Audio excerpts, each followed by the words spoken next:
सेवा सद्गुरु हरि भजन और सत्संग विचार, यह संयम नित कीजिए, तीन सार संसार। इस असार संसार में ये तीन सार तत्व बतलाए जो कल्याणकारी हैं। जो साधक है इसका अर्थ है वो सेवक है, जो सेवक है इसका अर्थ है वह सत्संगी है, जो सत्संगी है साधक है। यह जो सेवा भाव है और सत्संग है, यह हमें साधना में ही स्थित करने वाला है। ये त्रिवेणी है जिसे हम सेवा, सत्संग और साधना कहते हैं। तो साधना सेवा से भिन्न नहीं है, सत्संग से भिन्न नहीं है। केवल अपनी चेतना को केंद्रित करने का प्रयास, केवल अपनी चेतना को केंद्रित करने का प्रयास अधूरा हो जाता है, अधूरा रह जाता है जब तक वह भावना नहीं है, जब तक सत्संग का आश्रय नहीं है, जब तक रुचि नहीं है इन सब में। ये जो दो तत्व हैं यह हमें साधना में ही स्थित करने वाले हैं। वस्तुतः ध्यान की ही तरफ ले जाने वाले हैं, साधना में ही स्थित करने वाले हैं। क्योंकि सेवा भाव के द्वारा अहंकार का शमन होता है, अहंकार का शमन। सत्संग के द्वारा ज्ञान वर्धन होता है, विवेक जागृत होता रहता है। क्योंकि कलमश बहुत है, अंधेरा बहुत है, और इस अंधेरे को दूर करते रहने के लिए सत्संग का दीपक जलता रहे। हमारा मन श्रेष्ठ विचारों और भावों से पवित्र बनता रहे। श्रेष्ठ विचारों और भावों से मन को नहीं भरा तो जैसे नकारात्मकता, जो कुछ कल्याणकारी नहीं है, वह फिर घेरने लगता है। जहाँ प्रकाश का अभाव है वहीं अंधेरा है। कहाँ कहाँ है अंधेरा? वहाँ वहाँ है अंधेरा जहाँ जहाँ प्रकाश नहीं है। अंधेरे का स्वयं में कोई अस्तित्व नहीं, अंधेरा स्वयं में कुछ नहीं, केवल प्रकाश का अभाव ही अंधेरा है। जहाँ प्रकाश रहेगा वहाँ अंधेरा कहाँ रहेगा? मन के किसी कोने में अंधेरा छुपा हो, दबा भरा बैठा हो। अनंत अनंत जन्मों के संस्कार दबे भरे पड़े हैं सूक्ष्म रूप से। चित्त में वो सारे संस्कार हैं, हमने निर्मित किया है उसे, हमने उन विचारों को खड़ा किया है, हमने वैसे संस्कार बनाए हैं जन्म जन्मांतर से। सती मूले तद विपाको जात्यायुर्भोगा। सत्संग मात्र आवश्यक नहीं, अनिवार्य, श्रेष्ठ चिंतन निरंतर। जिन्हें सत्संग प्रिय है, इसका मतलब साधना में स्थिरता हो रही है। जो सफाई से प्रेम करता है, इसका मतलब गंदगी नहीं चाहिए। जो प्रकाश के पथ पर गतिमान है, इसका अर्थ है कि वो अंधेरे में नहीं रहना चाहता। सूर्य के प्रकाश में सब वस्तुएं प्रत्यक्ष हो जाती हैं। सत्संग वही प्रकाश देता है, स्वरवेद वही प्रकाश देता है। साहेब की वाणी, वेदों के मंत्र जो परम प्रकाश से भरे हैं, ऋषियों के सहज अनुभव से पूर्ण हैं, जिन्होंने उस परम सत्य का साक्षात किया, उन्हीं के बताए पथ पर चल पड़े। सत्य पर विश्वास कर लिया तो कर लिया।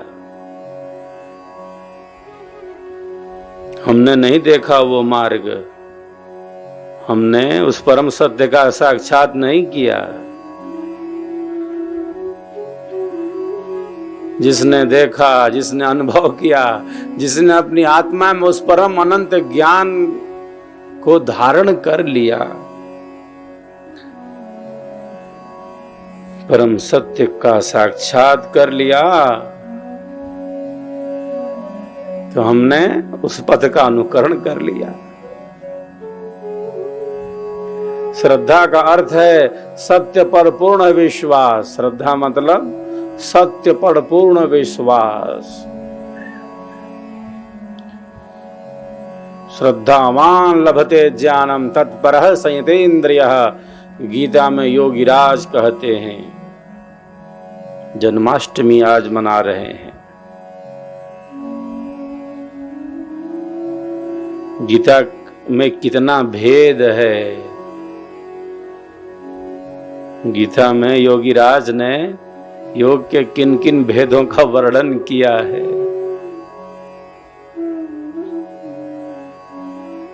उन भेदों को कौन आत्मसात करना चाहता है?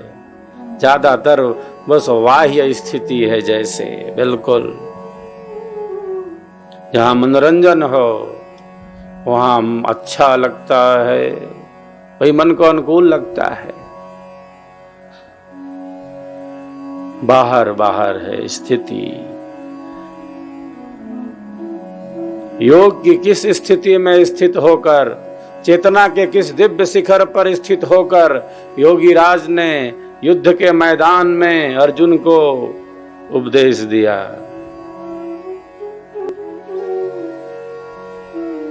दो सेनाएं जब एक दूसरे से युद्ध के लिए तत्पर हैं, भारत इसलिए भी विश्व गुरु है। यहाँ युद्ध के मैदान में ब्रह्म विद्या का ज्ञान दिया जाता है, ब्रह्म विद्या का उपदेश किया जाता है। अगर ये उपदेश नहीं किया गया रहता, ये सत्संग वहां नहीं हुआ रहता, ये सत्संग अगर युद्ध के मैदान में नहीं हुआ रहता, तो युद्ध तो चल रहा है कितना, कहाँ रुकने वाला है युद्ध? वो तो चल रहा है, चलता रहेगा। यह भी एक सामान्य युद्ध बनकर रह जाता अगर युद्ध में यह सत्संग ना हुआ रहता। अगर चेतना के दिव्य शिखर पर स्थित होकर योगीराज ने अर्जुन को यह उपदेश न दिया रहता, तो कौन जानता कि महाभारत है कि क्या है। ये सामान्य युद्ध बनकर रह जाता है। दो भाइयों का युद्ध जो चल रहा है, चलता था और चलता रहेगा, बस वही युद्ध बनकर रह जाता है। ये चेतना के किस दिव्य शिखर पर स्थित होकर, चेतना के किस दिव्य शिखर पर स्थित होकर योगीराज ने अर्जुन को उपदेश दिया। तो हमारे देश की हमारी संस्कृति की अमूल्य धरोहर है, जो सहज अनुभव से प्रकट है। योगीराज क्या कहते हैं? श्रद्धावान लभते ज्ञानम तत्परः संयतेन्द्रियः, ज्ञानम लब्ध्वा पराम शांति अचेडाधिगच्छति। जो श्रद्धावान है, जो श्रद्धा वाला है, जो संशय करता है बार बार, योगीराज कहते हैं संशय आत्मा विनश्यति। गीता कहती है जो संशय में है, भ्रम में है, उसकी तो जैसे आत्मा का ही विनाश हो जाता हो। अरे मिल गया पथ तो मिल गया, चल पड़े तो चल पड़े, क्या होगा? मैं इस मार्ग में हूं, इस साधना में हूं, साधना कर रहा हूं, नहीं कर रहा हूं, क्या कर रहा हूं, क्या होगा, क्या होगा, ऐसा होगा। कैसा मन का भटकाव, ये भ्रम, ये संशय बहुत बार घेरने लगता है। ये जो संशय है, ये जो संशय है, जैसे बिल्कुल गर्त में ले जाने वाला है। श्रद्धा आंतरिक धन है, सत्य पर पूर्ण विश्वास कर लिया तो कर लिया, बात खत्म। कल्याणकारी मार्ग मिला है, चलते रहना है। जो अज्ञ है, जो अश्रद्धा वाला है, संशयात्मा विनश्यति। योगीराज कहते हैं संकल्प बना लिया तो दृढ़ बना लिया, बना लिया तो बना लिया। विक्षेप बतलाए योग दर्शन में महर्षि पतंजलि ने व्याधि, स्त्यान, संशय, प्रमाद, आलस्य, अविरति, भ्रांति दर्शन, अलब्ध भूमि, अनवस्थित्व, कितने विक्षेप हैं योग साधना में। अध्यात्म के मार्ग में, कल्याणकारी पथ पर अवरोध कितने हैं। संशय भी है उसमें नंबर 3 वाला, जिसे योगीराज कहते हैं संशयात्मा विनश्यति। भ्रांति दर्शन भी है, सर्वप्रथम व्याधि है, स्त्यान है, फिर संशय है, प्रमाद है, आलस्य है, अविरति है, भ्रांति दर्शन, अलब्ध भूमि है और अनावस्थित्व है। रात बहुत काली है, अमावस की रात है, बादलों से भरी घोर अंधेरी रात है।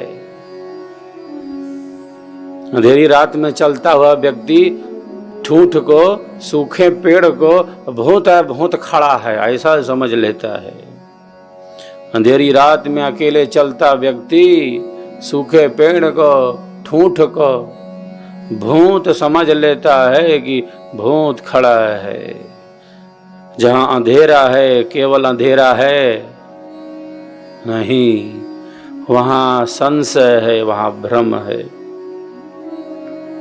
वहां भय है, वहां डर है, वहां मिथ्या ज्ञान है, वहां झूठ है, वहां असत्य है। केवल अंधेरा है तो चलो भाई दिखाई नहीं दे रहा है कि रस्सी है कि सांप है, अरे वहां डर है, वहां भय है, वहां संशय है, वहां झूठ है, वहां पेड़ भूत दिख रहा है। अहंकार विमूढ़ आत्मा, योगीराज कहते हैं अहंकार विमूढ़ आत्मा करता हम इति मन्यते। प्रकृति के गुण कर्म करा ले रहे हैं उससे। तो गीता के अनेक श्लोक बड़े ही अनुकरणीय हैं।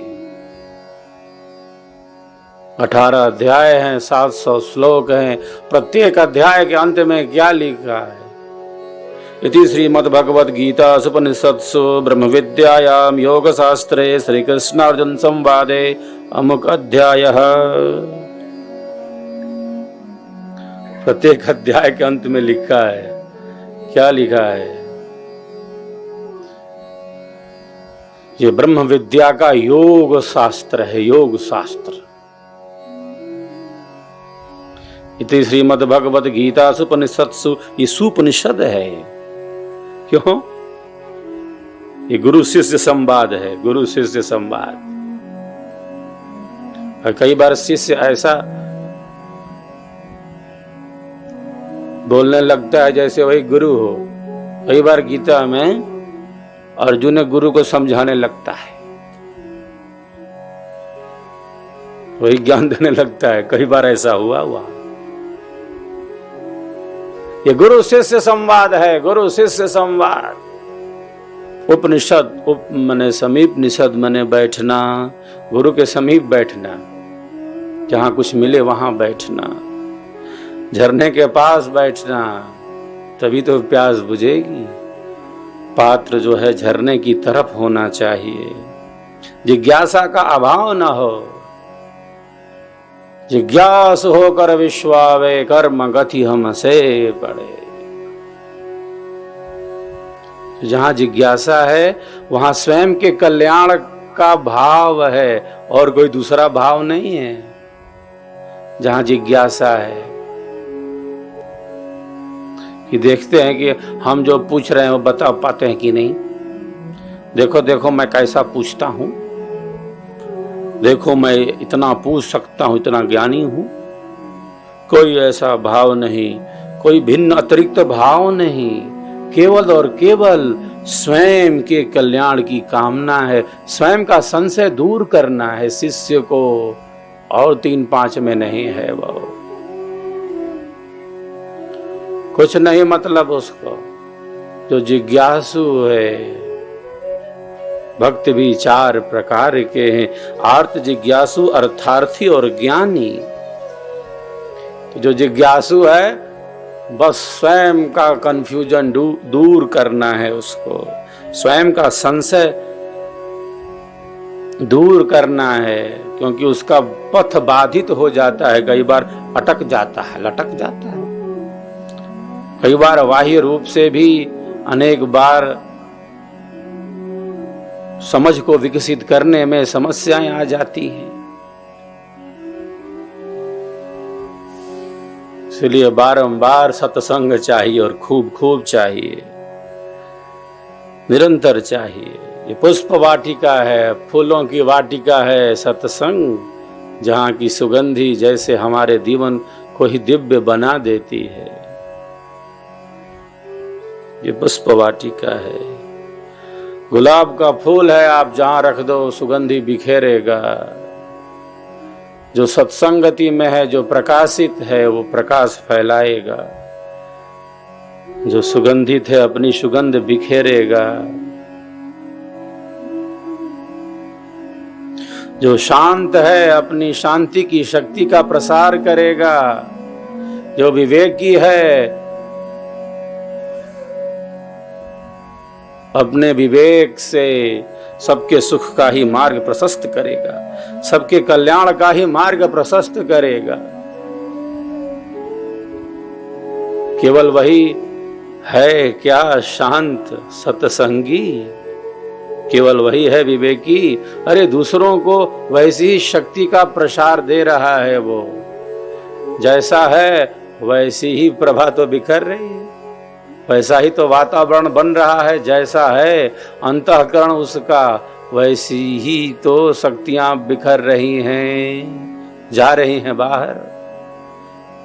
जैसे हमारे विचार हैं, जैसे हमारे भाव हैं, जैसी हमारी वाणी है, जैसा हमारा मन है,